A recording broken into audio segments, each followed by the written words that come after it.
皆さんこんばんは。ワイワイニュース山崎です。今日は2019年の12月の23日月曜日ですね。時間はまたしても遅れまして、大幅に遅れまして、現在日本時間の夜の10時15分ということで、1時間以上遅れました。申し訳ありません。今日のメインテーマですけど、このコメント欄にアップしましたように、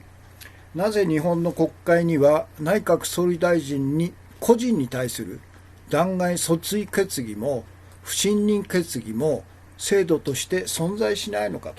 というまたしても素朴な疑問なんですね。ナンバー1ということです。今日のワイワイニュースライブ通算で2905回目ですね。現時点で、音声も映像も問題なく配信されているということで、今日の月曜日の放送を始めたいと思います。最初はいつものように、先週金曜日ですね、12月の20日の夜の放送で、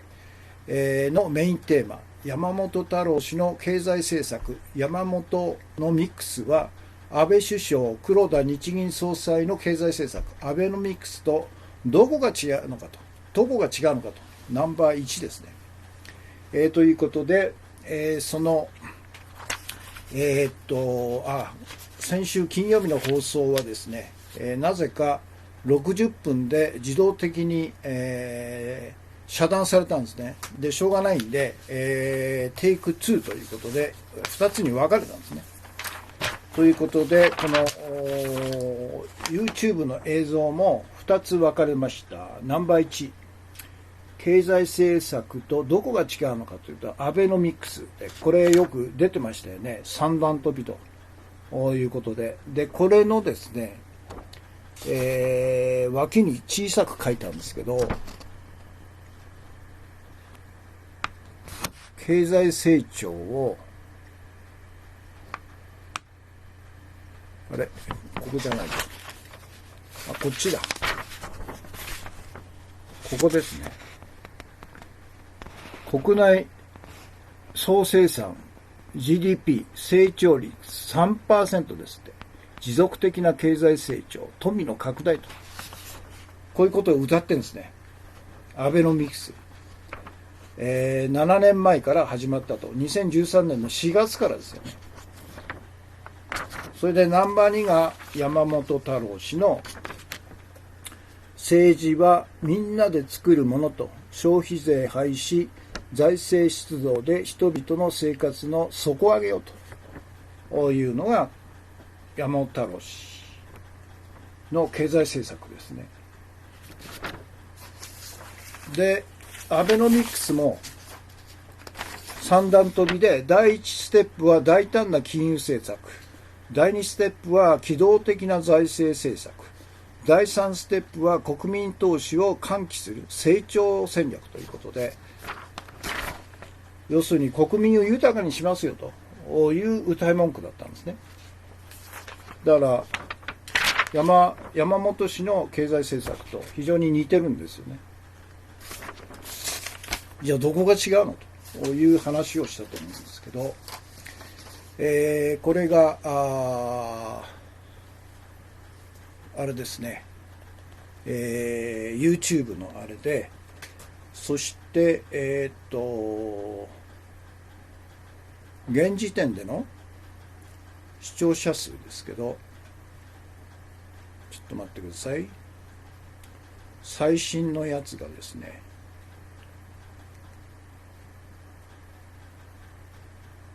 613ですね。YouTube は1と2合わせて613ということです。書いておきますね。そして、ツイキャスの方はですね、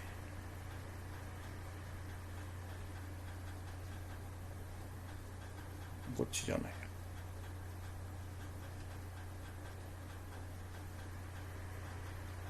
ツイキャスの方は現時点で510ということで、2つ合わせて1100 123ということですね。ということです。で、今日の、画像ですけど、これまた日経が謀略的な世論調査結果を出したんですね。内閣支持率は横ばいですって。安倍内閣を支持する人が 50%、支持しない人が 41% ですって。これ日経ですよ。これはアットランダムに電話調査したという結果なんですね。約 1000人に対して。だから日本国民の2人に1人は安倍を支持しているという、誰が見ても嘘だろうというような世論調査結果を日経新聞はまたしても堂々と出しているという、要するにバカにしてるんでしょうね。こういう全くのでっち上げの支持率調査結果を出しても日本国民はバカだから気がつかないだろうと。そして次の総選挙でも自民党に、あるいは安倍内閣、あるいは自民党に投票するでしょうという、そういうふうに完全に国民をバカにした大本営発表そのものですよね。これが2つ、今日の2つ、そして2つ目がですね、この前も紹介しましたけど、映画ですね、イギリス、フランス、ベルギーの合作映画、家族を思うときということで、これ昨日見てきたんですけど、深刻な話ですけど、よくできた家庭崩壊の話ですね。ぜひ、ご覧になってください。これは新宿の武蔵野館で昨日見たんですよね。でこれはおそらくもうすでに日本あるいはアメリカ等々ですでに始まっている全く同じような、いわゆる一般庶民が貧困の地獄にですね突き落とされるというリアルな世界を描いたんですね。でもイギリスのこのロンドンに住んでいるこの4人家族の状況っていうのは現在の東京に住んでいる我々よりもより悲惨な状況だということで、おそらく日本はですね、あと5年ぐらいでこの映画が描いているイギリスの庶民階級の悲惨な状況におそらくなるだろうと、日本もこのままいけばですね。でアメリカあるいは先進諸国はほとんど同じような問題を抱えているという印象を強く持ちましたね。ということで今日の映画の紹介はこの、イギリス、フランス、ベルギーの合作映画「家族を思うとき」と、現代が「Sorry we missed you」ということで、おそらくこの両親2人があまりにも仕事が忙しいと、子供の相手できないということで、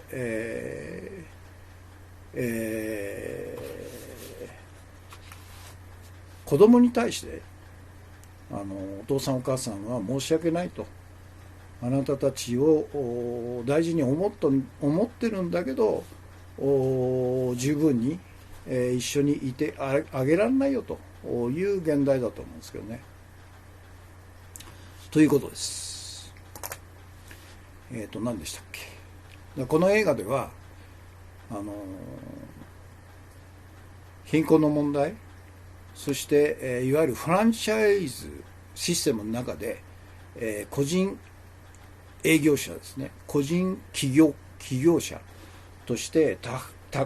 巨大宅配業者の下請けとして独立業者として働き始めるんですけど、悲惨な状態なんですね。で1日100件、以上回らなくちゃいけないと。それも全て、コンピューターシステムで、どこにいるか、何時何分にこの配達先に行けとか、全部コントロールされて監視されているということで、1週間に、朝早くから夜の9時まで、休みが日曜日しかないという状況でなんですね。そして母親の方は高齢者の介護のヘルパーとして働いてるんですけど、このお父さんが独立自衛するということで、新車のトラックを自費で買うわけですよね。その保証金としてすでにもう借金がたくさん溜まってるんで、彼女が毎日仕事のために使っている小型車を売って、その前金として1000ポンドかな、14万円を捻出したということで、彼女もバスで毎日通勤しなくちゃいけないということで、イギリスのいわゆる高齢者の介護の実態が非常に丁寧に分かりやすく描いてますね。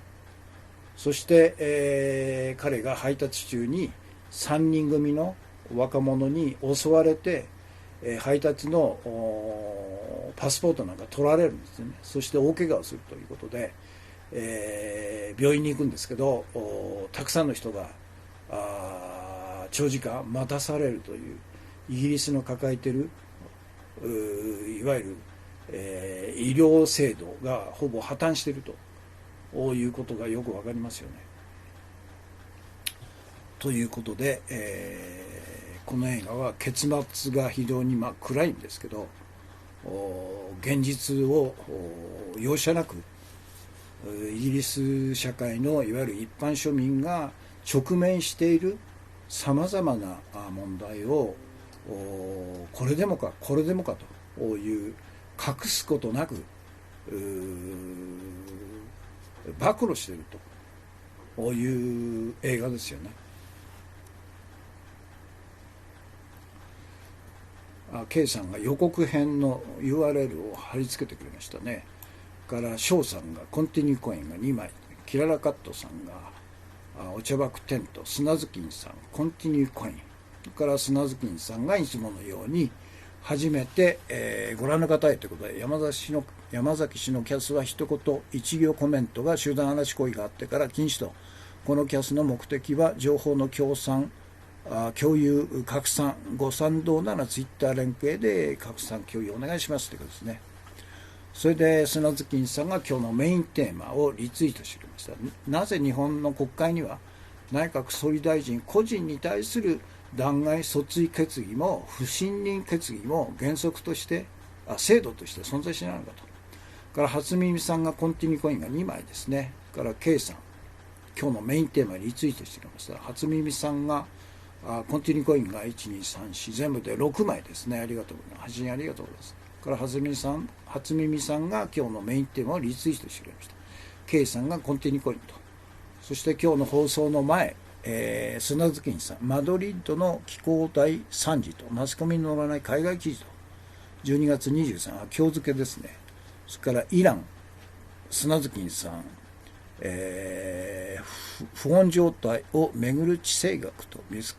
マスコミに載らない海外記事ということですね。ということで、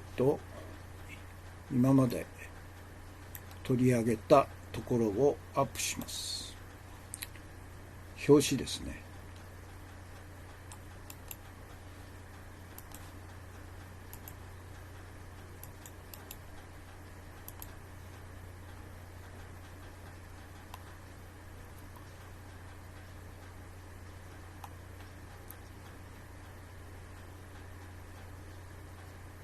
どこが違うのかと。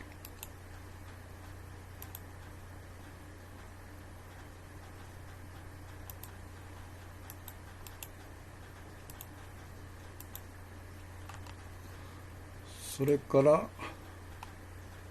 現時点での視聴者数、これちょっと数字を入れますんで、ツイキャスが510から YouTube が613ですから全部で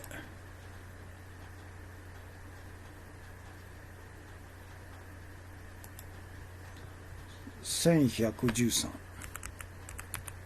ういうことですね。徐々に増えてますね。それと今日の、画像ですね。日経の世論調査、まさに謀略的な世論誘導でっち上げ、安倍内閣支持率 50% ですって、横ばいですって、桜を見る会等々のスキャンダルは一切影響ないと。こっちか。いうことですね。それから今日の推薦映画ということで、YouTube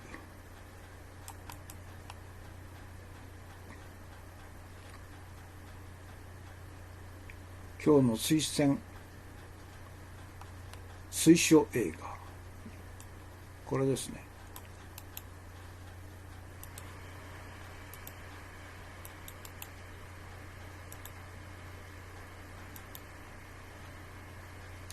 ということです。そして今日の映像ですけど、これは12月の19日にですね、最初例の山口、紀之が日本外国特派員協会で会見して、その後伊藤詩織さんも会見したということで、その会見内容をノーカット版で、産経ニュースが流してるんですね、 YouTube で。これの URL を最初まず伊藤詩織さんの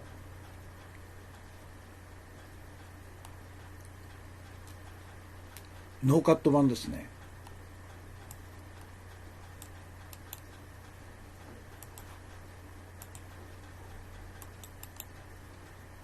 これぜひ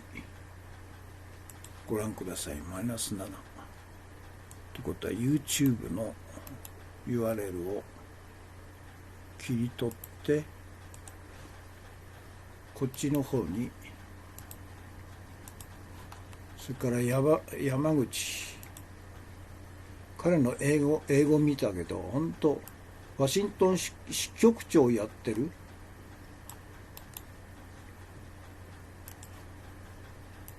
全然ダメですね。伊藤詩織さんの英語はますます上手くなってますよね。こ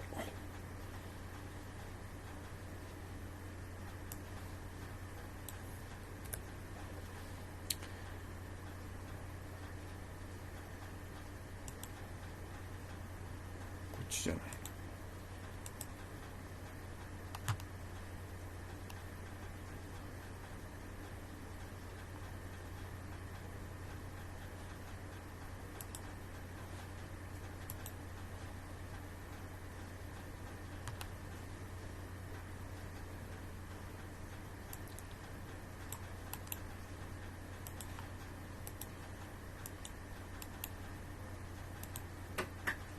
まあこれも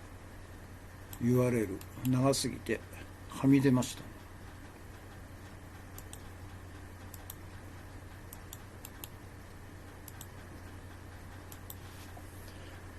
ということです。今日の映像ですね。で、伊藤詩織さんのYouTube 視聴者数が75,631回視聴と。から山口の方は6万6千ということですね。そして次に推薦映画をやりましたね。今日の一言。これは先週の金曜日のメインテーマの中から、令和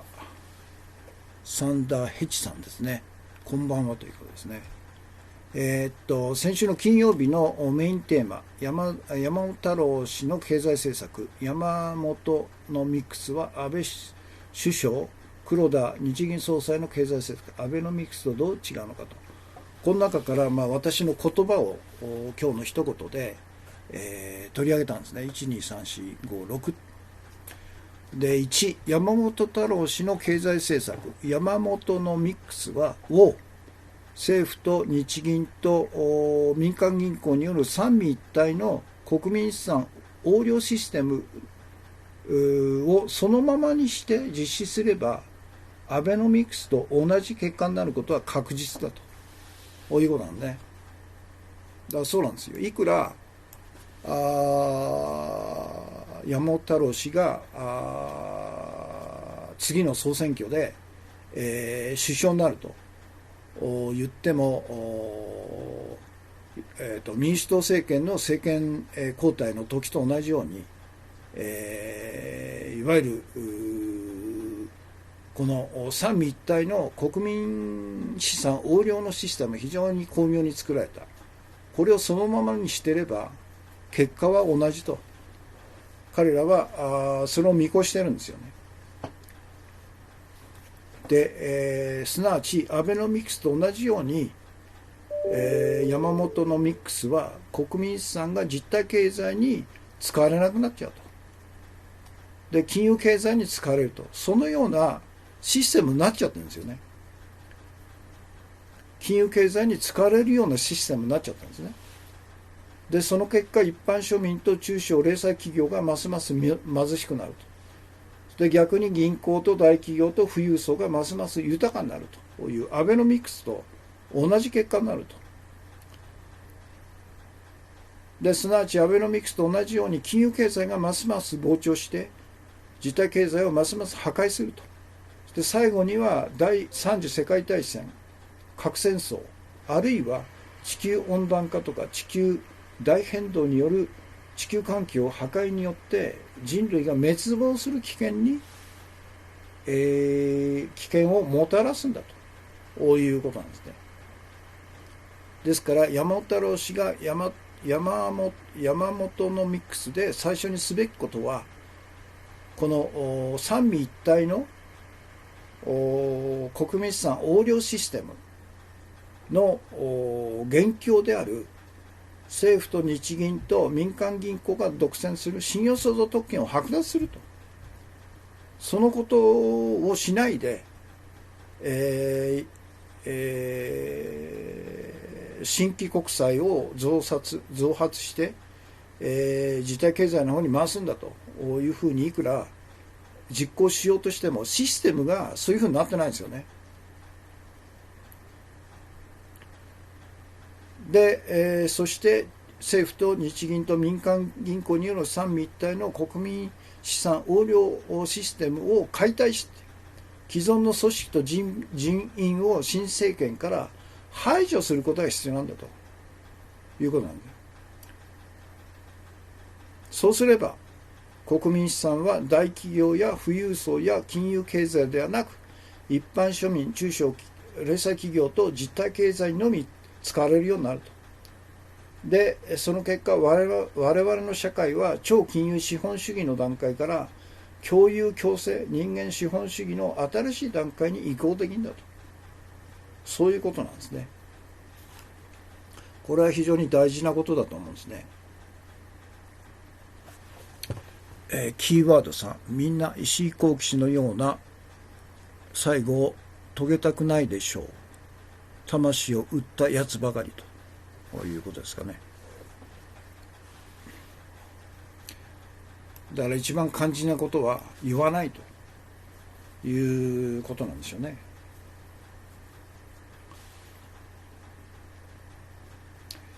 何でしたっけ。そうか。今日の一言。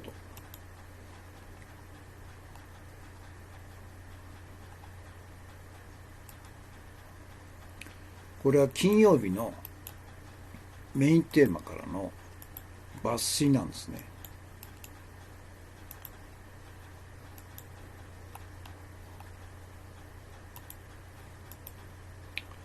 で1、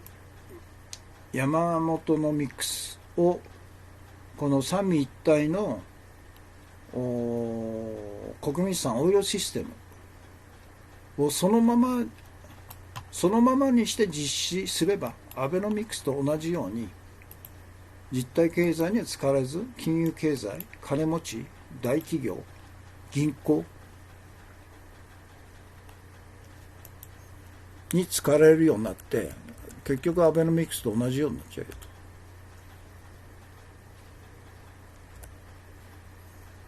ということですよね。すなわちアベノミクスと同じように国民資産が実体経済には使われず、金融経済に使われて、一般庶民や中小零細企業がますます貧しくなると。90% の一般庶民と中小零細企業がますます貧しくなって、10% の銀行、大企業、富裕層がますます豊かになるというふうなことなんですね。そのまま実行すれば。すなわちアベノミクスと同じように金融経済がますます膨張して実体経済をますます破壊すると。そして最後にはですね、世界金融恐慌を解決する手段として第三次世界大戦、核戦争が起こされると。あるいは地球温暖化、気候大変動による地球環境が全面的に破壊されて、人類滅亡に至るんだと、こういうことなんですね。K さん、肝心なことは目の前のことばかり目を向けてしまうと、地球というシステムの中で、欲望で増大した人類は破滅するということですと。一部の河川は許されないということですよね。で、123、山本太郎氏が山本のミックスで最初にすべきことは何かというと、政府と日銀と民間企業が独占する信用相続特権を彼らから剥奪すると、これなんですよ。これをしないで山本のミックスをいくらやろうとしても、国民資産はうまく巧妙に絡み取られてですね、実体経済に使われないと、金融経済に使われるようになっちゃう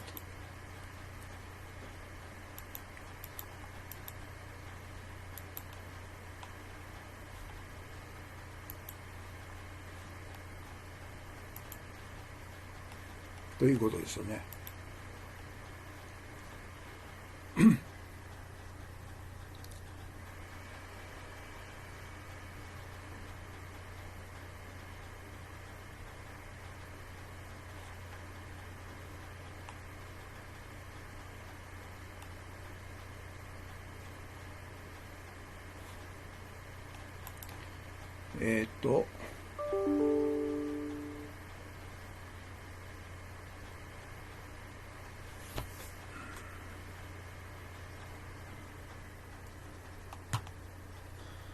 そしてそのことによって政府と日銀と民間銀行による三位一体の国民資産横領システムを解体すると。で、既存の組織と人員を排除すると。新政権から排除すると。こういうことが必要なんですよ。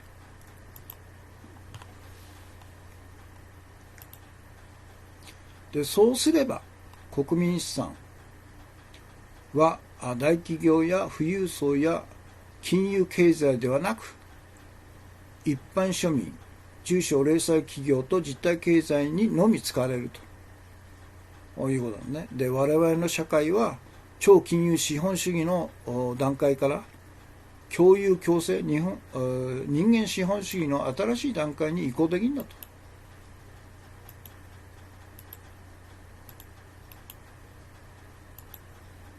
ということなんですね。ということです。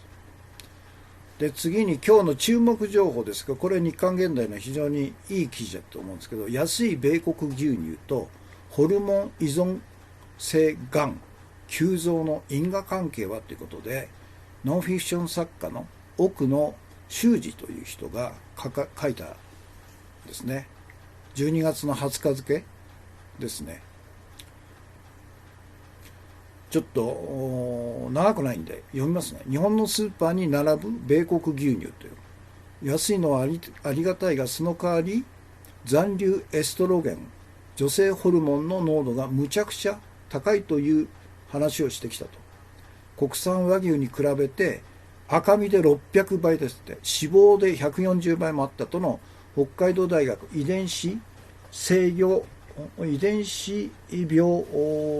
研究客員研究員の半田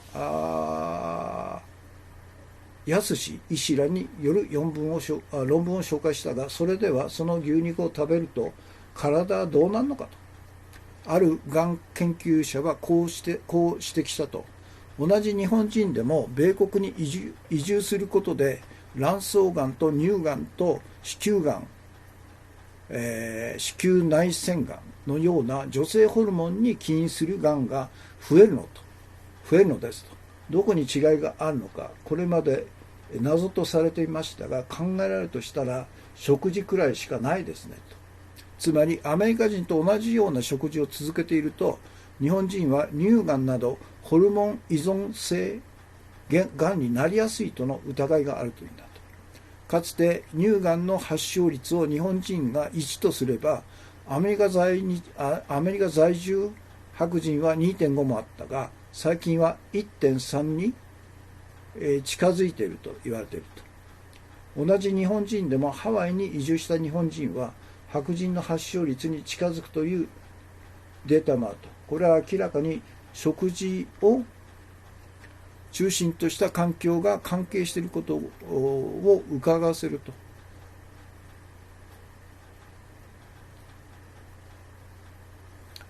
2.5 がアメリカ在住白人は日本人の発がん発症率を1とすると 2.5 倍あったんだけど、最近は 1.3 に近づいてるということは、日本人の乳がん発症率が高まってるってことですよね。2005年ハーバードメディカルスクールの研究者が9万人の女性を対象にした調査結果を発表したと。それは牛乳に代表される赤肉をたくさん食べると乳がんのリスクを大きく増加させ、その原因は牛に与えられるホルモン剤の残留ではないかとの内容だった。日本では1960年代に比べると牛肉の消費量は5倍に達していると。そのうち 25% は米国牛乳と。そしてホルモン依存性がんも5倍以上に増加していると。ズバリの因果関係は証明されていないにしても、こうした数々の研究結果があるから EU は肥育ホルモン使用の米国輸入の牛肉の輸入を禁止して、そうなんですね。EU は禁止してるんですね。もちろん米国内でも問題視され、健康志向の人たちは安い牛肉を避け始めていると。その点は追い書いていくが、日本だけがありがたがってホルモン大量投与の安い米国牛肉を引き受けようとする現状を知っておいてほしいと。次回からなぜ自国民も敬遠し始めている米国牛肉をトランプは平気で日本に押し付けるのか、その裏側を伝えたいと、そういうことですね。砂月さん、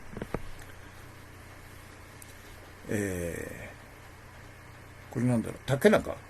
一門の高橋洋一氏を消費税廃止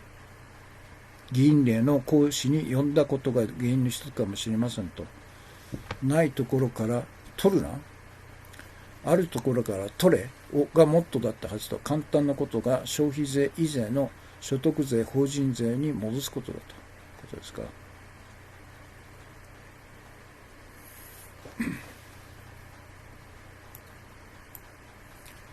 から砂月さんが訂正ですね。講師から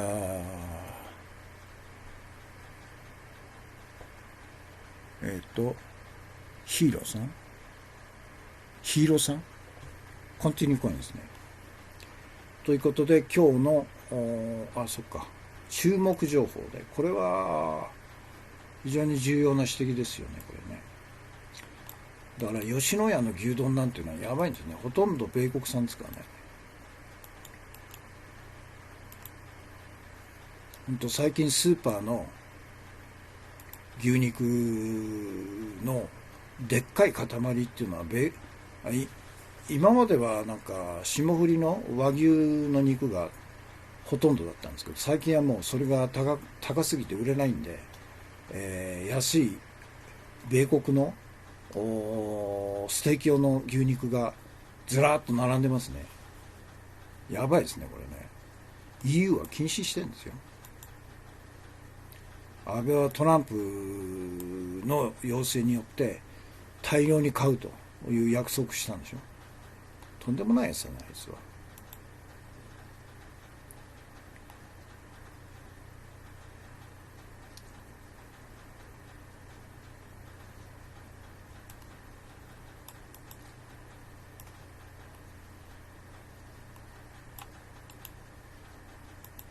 安いのはありがたいな。その代わり残留エストロゲ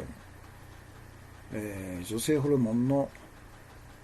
残留量がむちゃくちゃ高いという話をずっとしてきたんですね。どのぐらい高いかというと、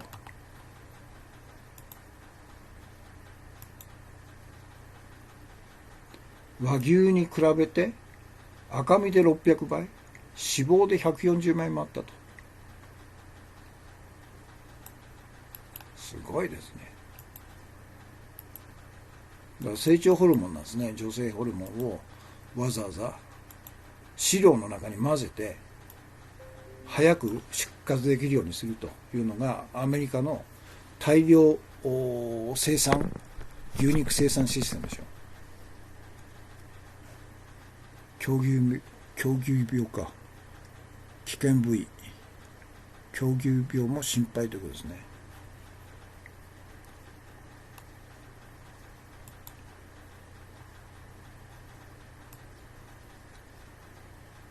同じ日本人でも米国に移住すると卵巣がん、乳がんが、子宮がんが増えると。どこに違いがあるのかと。これまでは謎とされてたのが、考えられるのは食事ぐらいしかないということですね。恐ろしいですね。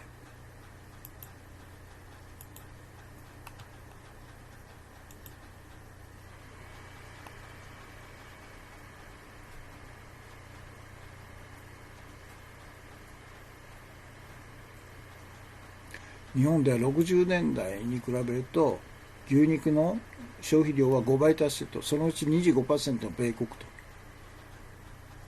で、ホルモン依存性がんも5倍に増えていると。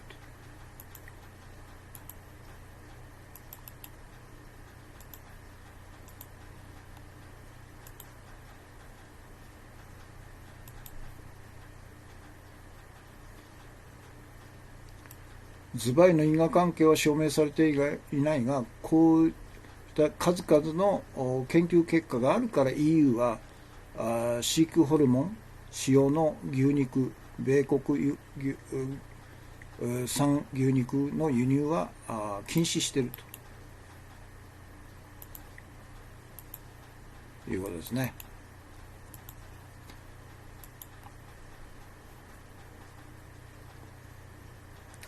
令和サンタヘチさん、日本はアメリカ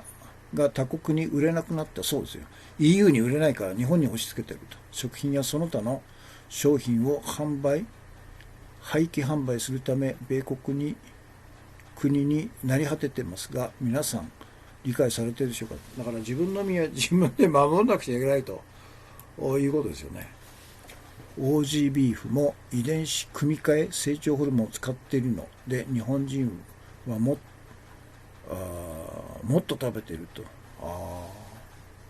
ジョスワ・マーチンさん、オージービーフ、オーストラリア産の牛肉の方が安全だっていうイメージがありますけど、遺伝子組み換え成長ホルモンを使っていると。同じなんですね、これね。恐ろしいですね。ということですね。ということで、次に今日の推奨本ですね。前回金曜日からこの本を読み始めたんですね。グレタたった一人のストライキということで、これお母さんが中心になって、家族4人で、作った本というんで、今日は第2回目ですね。最初の発作というところを読みます。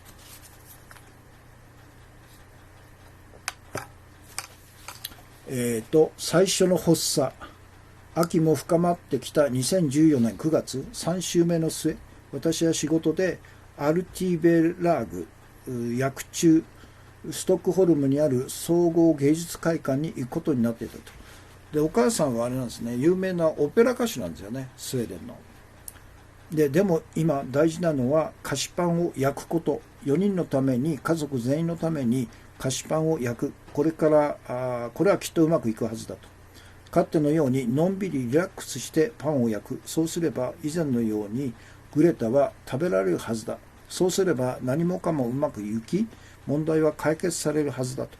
だから私たちは人類史上最高にポジティブで幸せな菓子パンパーティーを開こうと、みんなでパンを焼き、キッチンの周りで踊ったと。だが菓子パンが出来上がった時、そのパーティーは唐突に終わったと。グレタはパンを一つ掴むと匂いを嗅いだと。そしてそれを手にして椅子に座り、口を開けようとしたがうまくいかなかったと。無理だということは私たちにも分かったと。お願いだからそれを食べて。私とスバンテが口を揃えて言ったと。最初は落ち着いて、それから少しきつく、ついに溜まっていたフラストレーションと無力感が爆発したと。不安と絶望が頂点に達した私たちはいつしか叫んでたと。だから食べるのよと。食べなきゃダメ。わからないの、食べなさい。でないと死んじゃうのよと。そしてグレタに最初の発作が起こったと。彼女が発した声はそれまで聞いたことのないようなものだったと。悪魔のようなうなり声が40分も続いたと。そんな叫び声は彼女が乳児だった時にしか聞いたことがないと。私は彼女を胸に抱いたと。その隣に飼い犬のゴールデンレトルリバーモーセスが伏せて、慣れた花を彼女の頭に押し付けたと。濡れた花を彼女の頭に押し付けたと。床には菓子パンの山があったと。1時間ほどするとグレタは落ち着いたと。もう菓子パンは食べなくていいし、何も気にしなくていいと私たちは言ったと。そのうちきっと良くなるからと。オペラ公演に向かう時刻になったと。私はマチネ、薬中、昼公演ですね。家族全員でアルティペラーグに向かう途中、車の中でグレタが尋ねた。私治るのかなと。もちろん治るわよと私は答えたと。それはいつわからないけどきっとすぐよと。車が壮麗な建物の外に止まったと。私はバックステージに入り発声練習を始めたと。ここまでですね。で、明日次のとこ、助けるのは当たり前の家で育ってというところですね。彼女の発作が起こったっていう、アスペルガー症候群なんですね。ということです。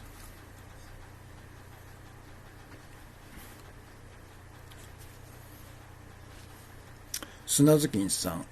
アニメ耳辛抱は YouTube で見られますがためになりますと。あ、そうなんだ。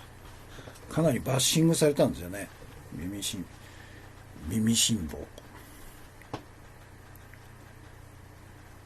菓子パン、これはやばいのですねということですね。砂ずきんさん、環境大臣があれですからと。オーストラリアの農業は早い時期にモンサントにやられたみたいですねという。レイバさん、モンサントですか、またしても。キーワードさん、厚労省や農水省や消費者庁が国民を守んないんですからと。みんな向こう側ということですね。はい。ということで、今日読んだところ、タイトル。最初の発作。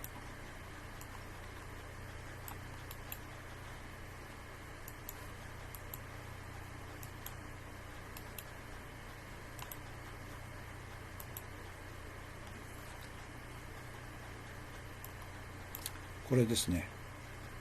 レイバさん、コンティニューコイン、いつもありがとうございます。から K さん、ニュージーランド産牛肉は安全だと思いますが、食べたことはないですね、と。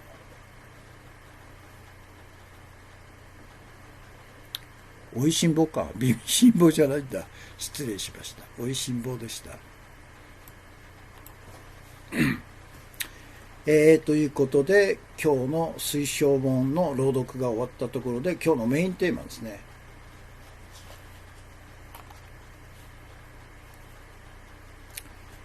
今日のメインテーマ、なぜ日本の国会には内閣総理大臣個人に対する弾劾、訴追決議も不信任決議も制度として存在しないのかと。ナンバー1ですね。日本の国会の不信任決議は内閣全体に対する内閣不信任決議であって、首相個人に対する首相不信任決議ではないんですね。そうなんです。内閣不信任なんですよ。集団なんですよ。内閣総理大臣個人に対する不信任決議じゃないんですね。でしかもその内閣不信任決議の国会提出は会議中一度だけと何の法的根拠もなく慣習で決められているということなんね。ですなわち日本の国会には内閣総理大臣が権力犯罪を犯してもそのことを追及して責任を取らせて解任する制度は存在しないということなんね。で、韓国では2年前国会においてパク・クネ前大統領が権力犯罪容疑で弾劾訴追決議が賛成多数で韓国国会で可決されたんですね。そして最終的に韓国の憲法裁判所が国会のパク・クネ弾劾訴追決議は合憲であるという判決を出して、その瞬間パク・クネ大統領は大統領権限を剥奪されたんですね。そして、逮捕、起訴、勾留されたと。で現在、2審の高裁判決まで出たんですね。懲役25年ですよ。で現在は上告審、最高裁の上告審を待っているという状況なんですけど、彼女は別件でですね、権力乱用で2年の実刑判決で、今刑務所の中にいるという状況なんですね。これは韓国で、米国は先週ですよね、トランプ大統領がウクライナ大統領に対して、バーデン民主党大統領候補に対する疑惑捜査を要求した疑いで、権力乱用の疑いで、米国の下院議会で弾劾訴追容疑の決議が賛成多数で可決されたということで、彼は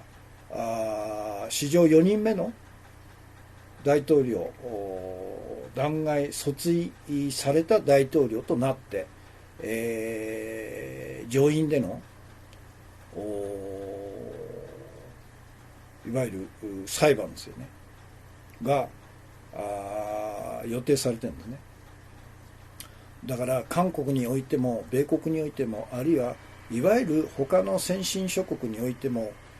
行政のトップ、大統領とか首相の権力犯罪容疑に対して個人責任を追及して罷免するという制度はあるんですね、どこでも。日本にはないんですよ。なぜなのということですね。で、日本の内閣総理大臣と同じく、日本の政治家と官僚は彼らが業務上犯した権力犯罪や失敗や不作為によって国民の生命、国民の資産、国民主権、あるいは国民の自由と基本的人権などが侵されても、政治家と官僚の個人責任は追及されないと、罷免されることもないということで、日本の場合、内閣総理大臣をはじめとする政治家、官僚、いわゆる公務員ですね、の個人責任は一切問われないというとんでもない世界なんですね。でも日本国憲法第15条の第1項には、公務員を選定し及びこれを罷免することは国民固有の権利であると規定されているんですね。で、ここでいう公務員とは政治家ですね、国会議員と地方議員と地方自治体の首長ですね、首長ですね、それと官僚ですね、国家官僚と地方官僚なんですね。で、ここの中に内閣総理大臣は入ってないんですよ。なぜなら国民が直接日本の内閣総理大臣を選挙によって選んでないからですよ。これは議員内閣法、内閣制度って言って、いつも言ってますように、衆議院の過半数の議席を取った、自民党ですよね、の代表者が同時に内閣のトップである内閣総理大臣に就任するという議員内閣制という制度を取ってるんですね。イギリスから来たやつですけど。で、これが一見ですね、民主的ないわゆる民意を一番反映した国会の多数派が行政のトップに、就任するという一見ですね、民主的な制度のように映りますけど、実は一人の人間が国会とから内閣を実質的に、管理すると、支配するということを許すんですよね。独裁体制を容認するようなシステムなんですよ、これ。で、さらに日本の場合は悪いこと、日本国憲法第6条の第2項で、天皇の名において内閣総理大臣は、最高裁長官を任命することができるという。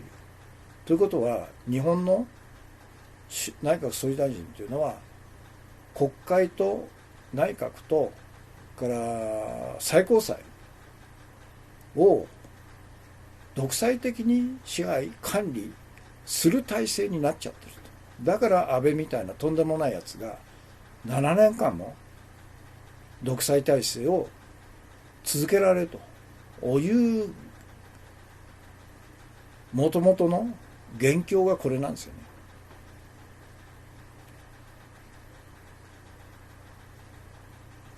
だから憲法第15条の1項には、公務員を選定し及びこれを罷免することは国民固有の権利であるというふうに謳われてるんですけど、それじゃあここでいう公務員、政治家ですよね、それと地方自治体の首長、それから官僚、国家官僚と地方官僚なんですけど、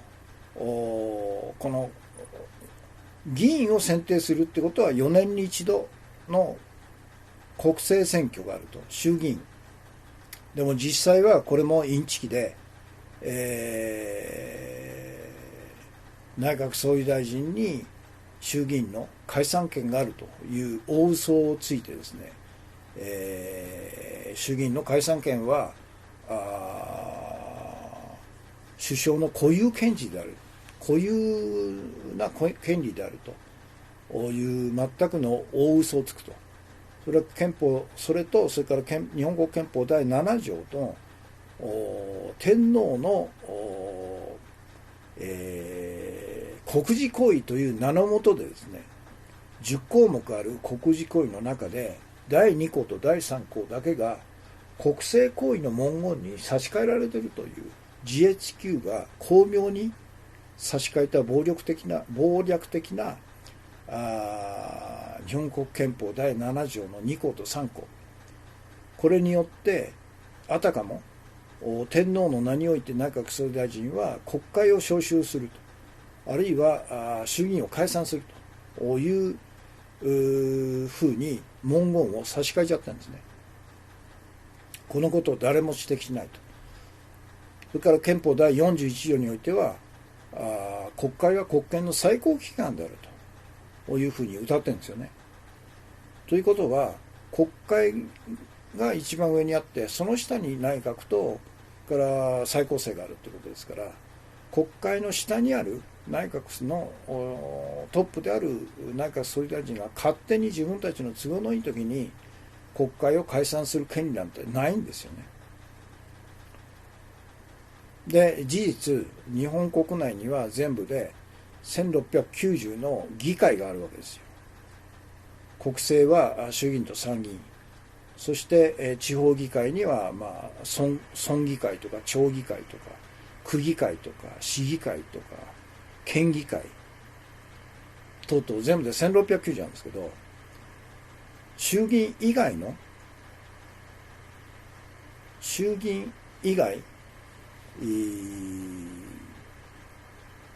ではですね、4年に一度定期的に議会選挙が行われて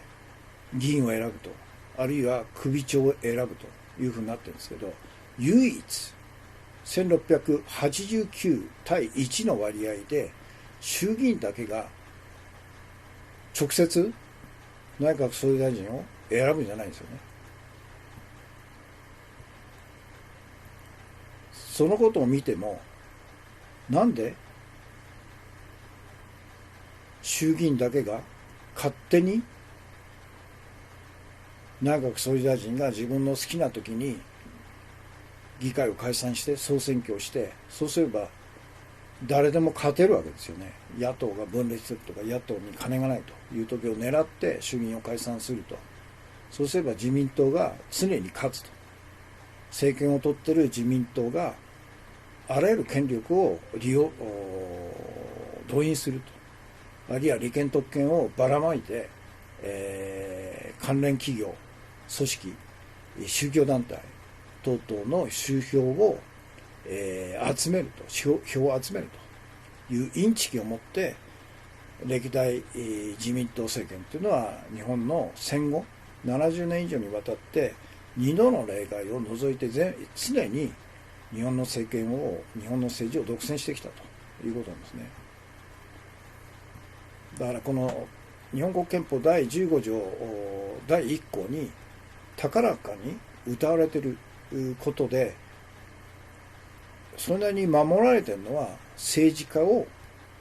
国民が選ぶと、選定権だけなんですね。じゃあ政治家を罷免する権利っていうのはどこにあるかというと、どこにもないんですよね。政治家を罷免する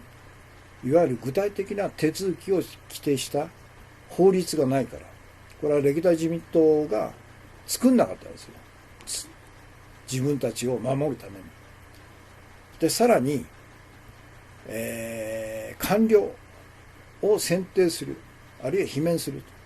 ということはできないんですね。なぜならばそれに必要な法律が存在しないからと。これも歴代自民党政権が意図的に官僚を自分たちのいわゆる手下として使うために、官僚の選定も罷免もさせないというために必要な法律を作らなかったと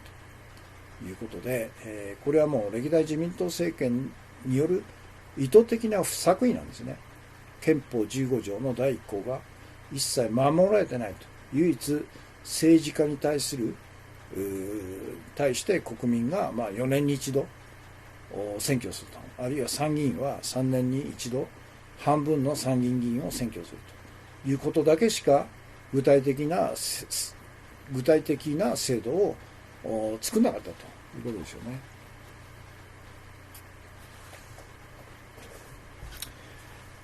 ということで、これがあれですね、ナンバー1ですね。今日のメインテーマのナンバー1です。K さん、ホルモン使わないオーガニックなオージービーフを探してみたブログ記事、あるんだ。そういうのを買って食べるしかないですね。あとは和牛ですかね。お茶爆10、イライラしますね。日本ということですね。本当イライラしますね。ありとあらゆるものが腐ってるという。日本の国会運営って法的根拠のない慣習が多すぎるということですね。本当そう。だから結局野党もその中に入っちゃってる。だから報道機関が記者クラブの中で、慣れ合ってると。ギルド的に、慣れ合っちゃって、真実を追求しなくなってるのと全く同じですよ。議会村の中で、自民党、公明党の政権与党と、それから野党が議事野党なんですね。ギルド的な利害が一致して、その中で、いわゆる法的根拠のない習慣として彼らが勝手に取り決めた習慣が実際に行われているというのが日本の政治ですよ。ということで、今日のメインテーマのポイントだけですね。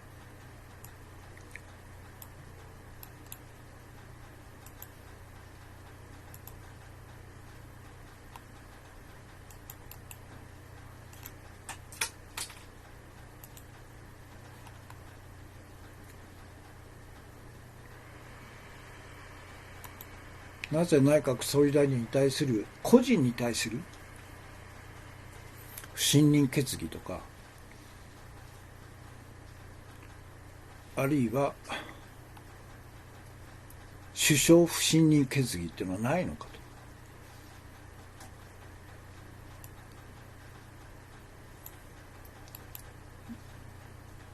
と。で、不信任決議っていうのはあるんですけど、それは内閣全体に対する不信任決議なんですね。首相個人に対する不信任決議制度っていうのはないんですよ。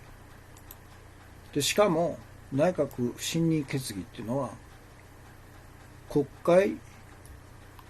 通常国会と臨時国会ですけど、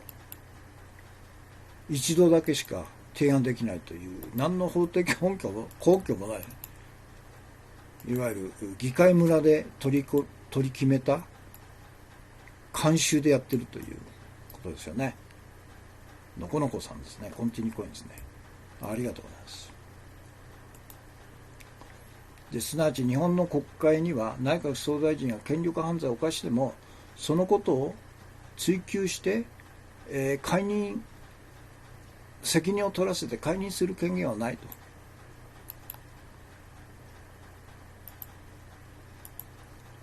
だからこれほどさまざまな権力犯罪を指摘されている安倍晋三が7年間も日本の首相を続けられるっていうのは内閣総理大臣の権力犯罪を個人的に追及する制度がないからなんですよ。議会村ですか。国会の質問時間制限、事前通告、通年国会でないこともおかしいと、そういうことですよね。事前通告ですって。だからすごいあれですよね。記者クラブ制度と同じですよね。記者会見、菅官房長官の記者会見とか等々は事前にこういう内容を質問しますからっていうのと事前に提出してるんですね。それと同じですよ。事前に野党がこういう問題を追及しますということを議会事務局に事前に通告するんですよね。すごい似てますよね。記者クラブと国会村。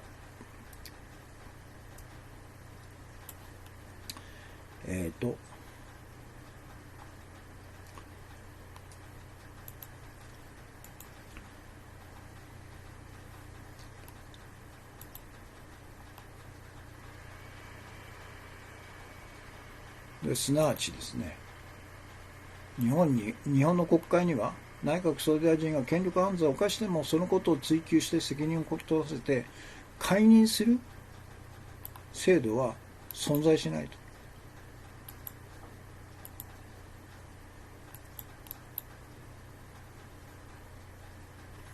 ということなんですね。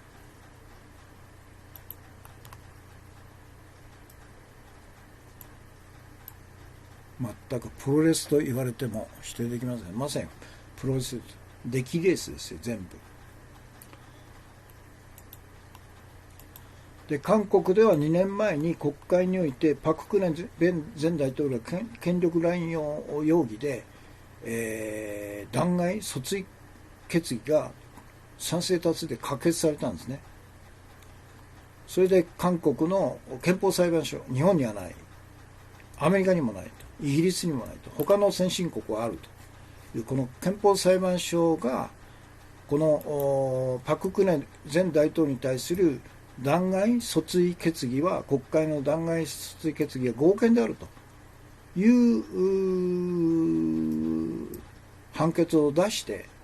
大統領権限を剥奪したんですね。これがまともな国ですよ。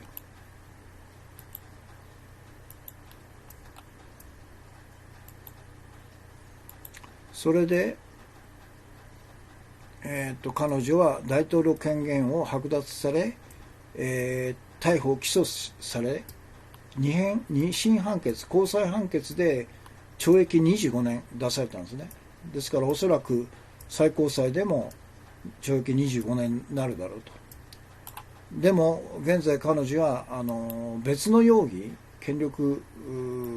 乱用で2年の実刑判決を受けて収監されてるんですよね。これが韓国。そして、ご存知のようにアメリカでは先週ですよね、トランプ大統領がウクライナ大統領に対してバーデン次期来年の11月に、バーデンが最有力候補者としてなってるんで、彼とそれから息子に対して、疑惑があると、その捜査をしろというふうに要求した疑いで、下院でですね、この大統領訴追決議が賛成多数で可決されたと。トランプ大統領で、アメリカ史上4人目の大統領弾劾訴追決議で弾劾裁判を受ける4人目の大統領になったということなんですね。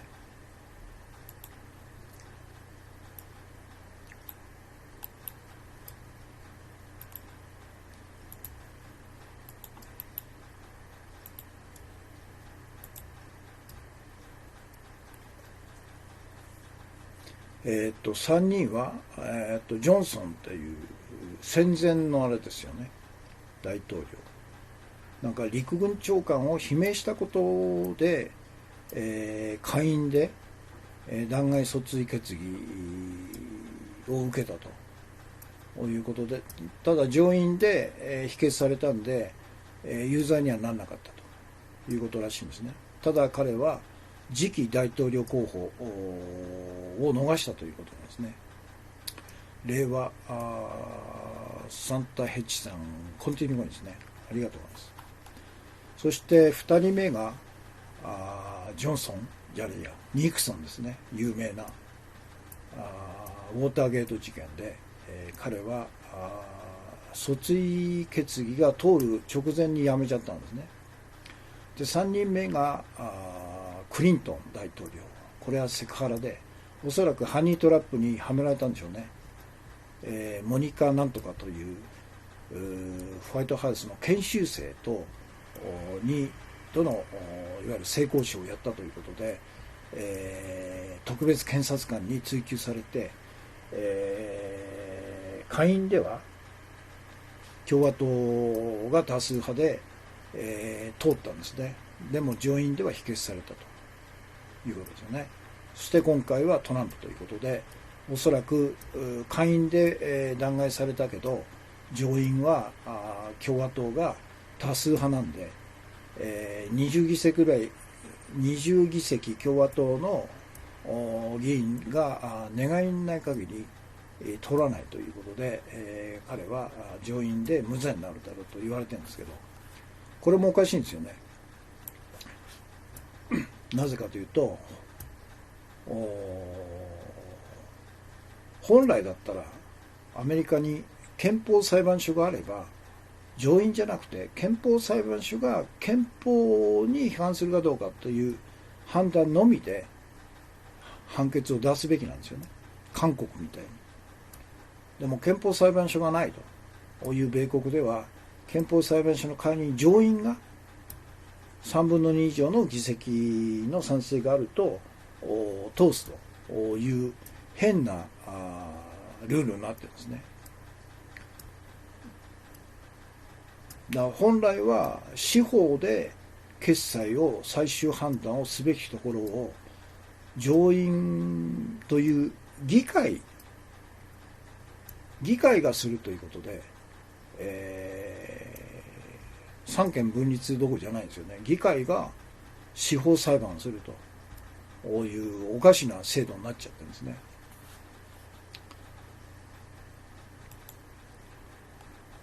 それから日本の総理大臣、内閣総理大臣と同じように、日本の政治家と官僚は職務上犯した権力犯罪や失政や不作為によって国民の生命、財産、国家主権、国民の自由と基本的人権が侵されても個人責任は追及されないと、免罪されるというところですよね。政治家と官僚の個人責任は追及されず罷免されることもないと。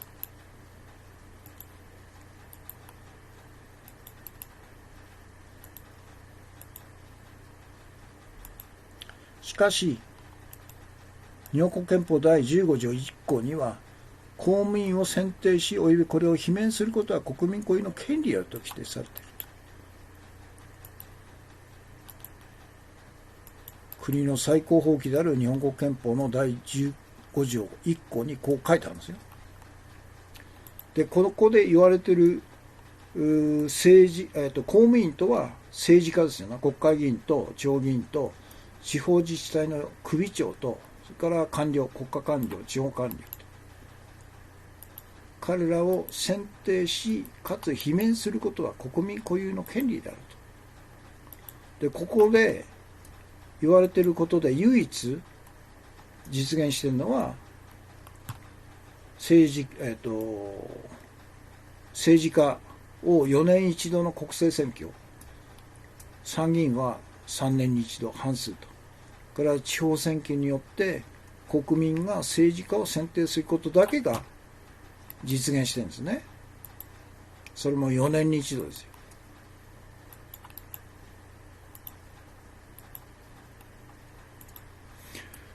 で、戦後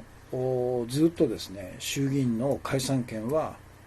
本来だったら4年に一度衆議院は自然解散して、議員を選ぶというふうなんですけど、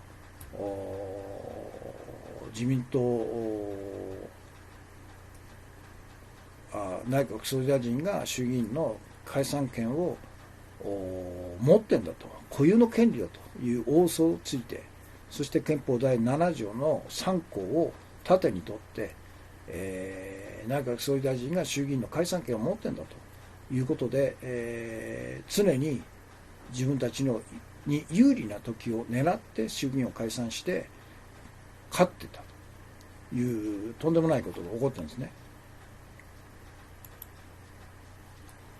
なんだっけ、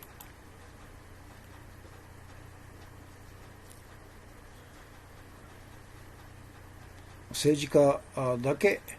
国民が選定する制度は整っていると。しかし政治家を罷免することっていうのはできないんですね。制度がないから、法律がないから、わざと作ってないんですよ。自分たち不利だから。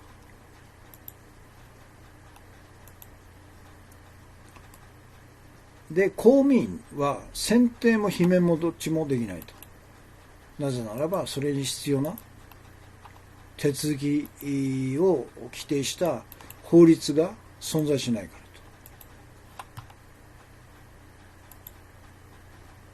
と。じゃあそれではなぜ日本で政治家の罷免と官僚の選定罷免の手続き法が一切存在しないのかと。これはもう歴代自民党政権が作んなかったわけですよね。そして野党も、あるいは政治学者も憲法学者もジャーナリストも、あるいは市民活動家も誰もそのことを要求しなかったというとんでもないことになってね。というのが今日のナンバー1です。時間ですけど、もう1時間以上ですね。72分ですね。26秒。そして、視聴されている方が同時刻で37名様、全体で133名様、コメントが67件ということですね。ということで今日のトピックス、この日経新聞の謀略的な世論誘導の内閣支持率横ばい 50% という、誰が見てもバカじゃないかと、嘘だろうと、せいぜい 10% だろうと、これほどのスキャンダルが暴露され、ありとあらゆる嘘が暴露されてもかかわらず、国民の半分が安倍内閣支持しているという大嘘を日経新聞は、国民をバカにしてるからこういう大嘘をつくんでしょうね。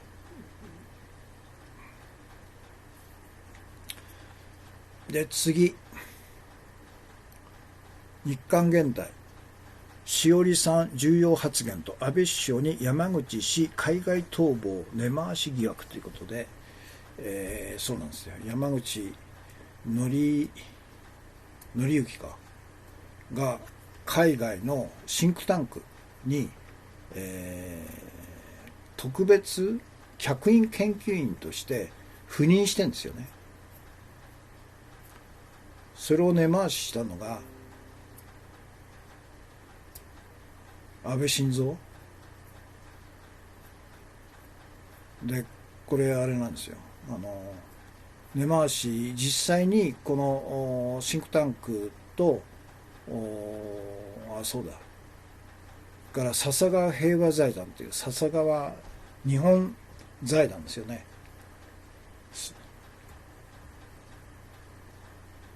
で安倍晋三がアメリカに、訪米した時に議会で演説したという時があったんですけど、その時にこの笹川平和財団が企画したアメリカでの講演にわざわざ安倍が行ってんですよね。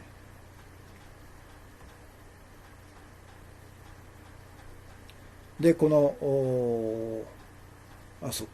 の笹川平和財団とそのシンクタンク、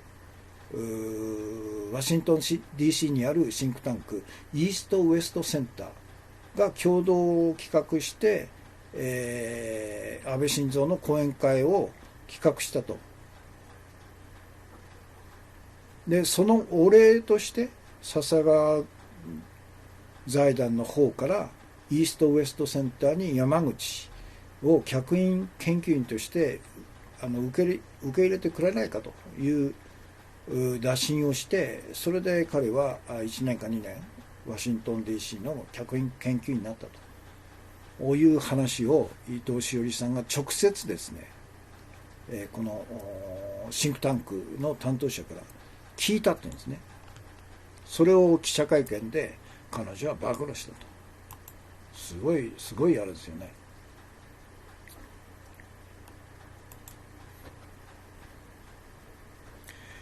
ということで、これが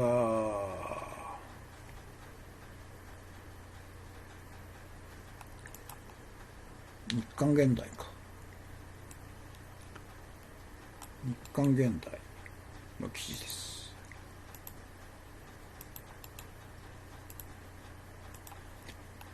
で URL がこれですね。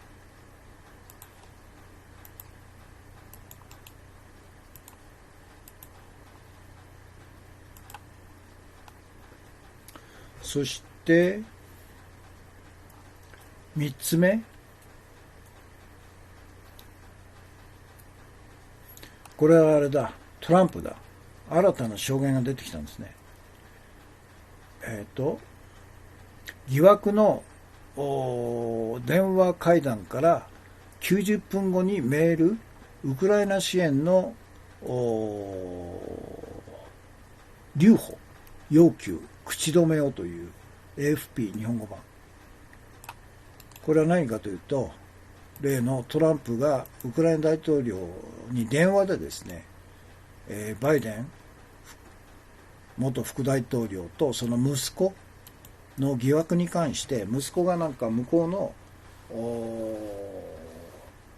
エネルギー会社の役員かなんかしてたんですね。で、その疑惑を調査するよう要求電話でして、その90分後に、ウクライナに対する軍事援助400億円ぐらいを留保しろという、命令がですね、国防総省の方に行ったという新事実が暴露されたということなんですね。次から次へと暴露されるんですよ。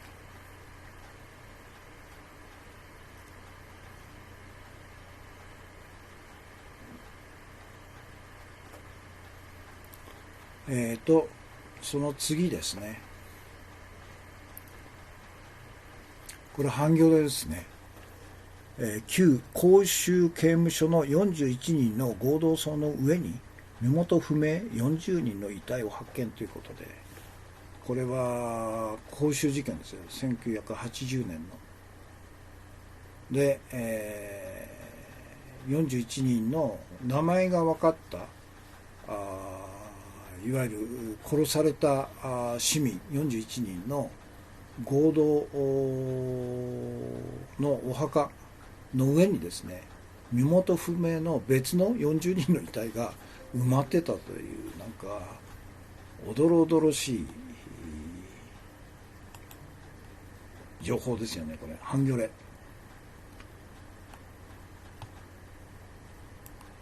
だ。これも1900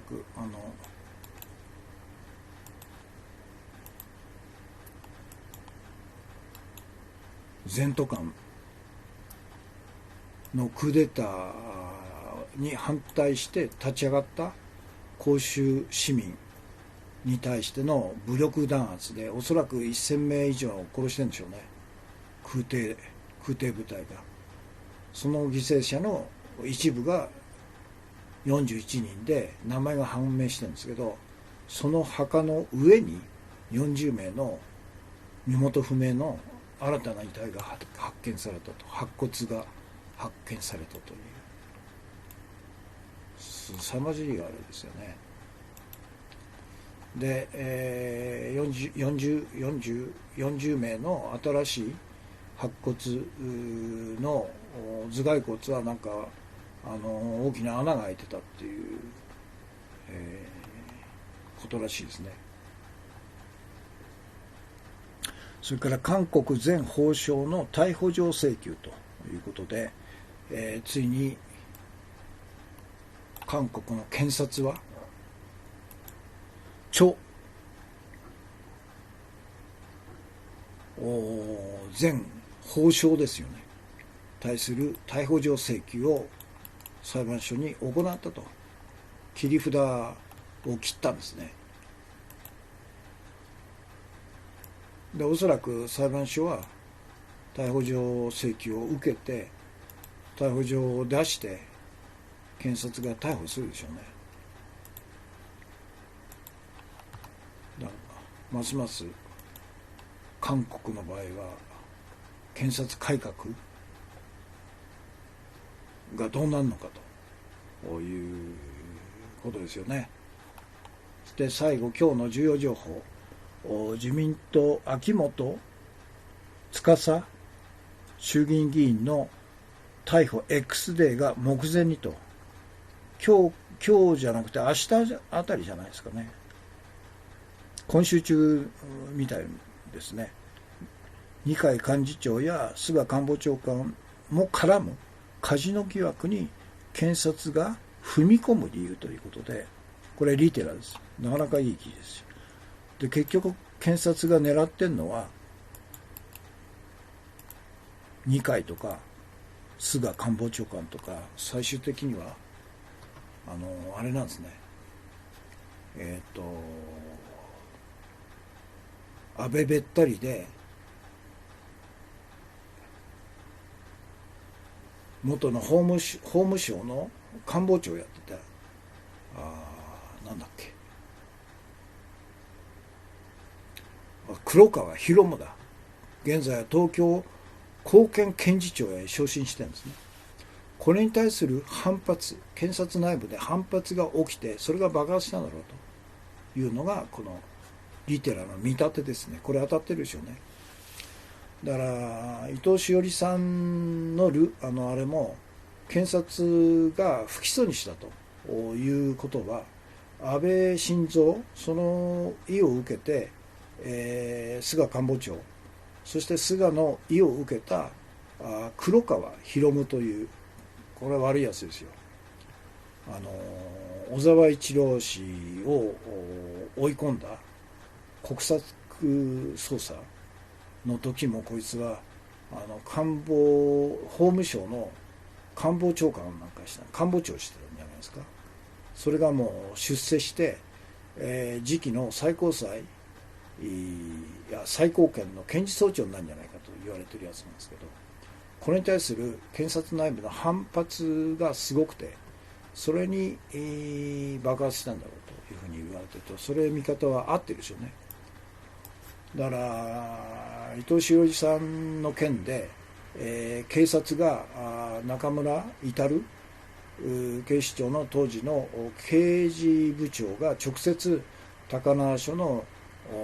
刑事に電話して、成田空港で逮捕状を持って逮捕する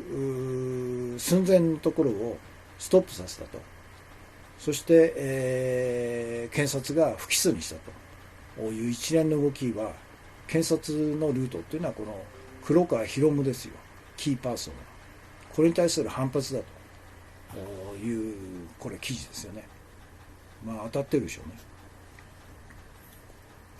検察本当に信頼できるのでしょうかと。内部で反発だったら素晴らしいことということで、もうそろそろあれでしょうね。これほど安倍晋三をはじめとする自民党の政治家の権力犯罪を全て黙認する、あるいは蓋をしてきた検察だから、もう検察なんかいらないよというふうになっちゃいますよね。でそれに危機感を持った検察として当然すべきことをすべきであると、巨悪に立ち向かうんだという本来の検察の職務に、忠実な検察官がまだ部内にいたということでしょうね。ということで、ますます面白くなってきましたね。というのが今日の放送です。ちょうど90分になりましたね。皆さんのコンティニューコイン等々で、途中で中断することなく最後まで、来れましたのでありがとうございました。現在日本時間で、夜の11時45分ということでもう12時間ですね。すいませんね。お疲れ様でした。たくさんのコンティニューコインとたくさんのギフトとそれからたくさんのコメントをですねいただきましてありがとうございました。今日月曜日の放送はこれでおやすみなさいといういいですね。この画面上に出ましたね。キャス君ですね。ジョシュア・マルティンさんですね。キャス君ですからレーバーサンタヘチさんお疲れ様でした。おやすみなさい。ケイさんお疲れ様でした。キーワードさんコンティニューコインですね。ということで今日月曜日の放送はこれで終わりです。お疲れ様でした。明日火曜日ですね、できるだけ9時から9時半の間に開始したいと思いますのでよろしければまた合流してくださいということで今日の放送終わりです。また明日です。はい。